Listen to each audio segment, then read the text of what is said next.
Welcome to Kenton's videos. Enjoy the video. You start by preparing precise icon images, a 1024 by 1024 PNG for adaptive needs and a 512 version as a fallback. Once done, edit PubSpec. YAML and add Flutter Launcher icons to dev dependencies so the package is available. Then declare the Flutter icons section with image path and platform flags for Android and iOS. This tells the tool where your source asset is and which platforms to update. Make sure to save the file before running the next command.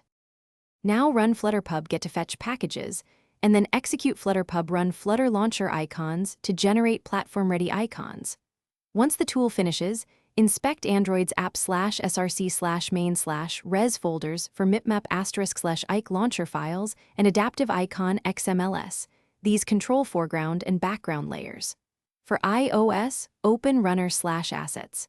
xgassets/app icon. A pick and set to verify all required sizes are present. If you use flavors or custom build variants, repeat generation for each flavor configuration to ensure every variant receives the correct icons.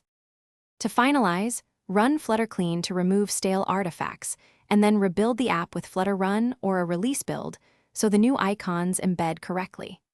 Commit the generated resource folders to version control to keep CI builds consistent. If the icon still shows the old image, uninstall the app from the device or emulator, clear build caches, and rerun the generator.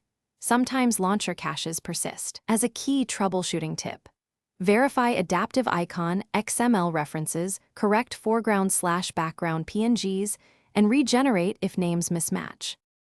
Thanks for watching. Consider subscribing if we helped you.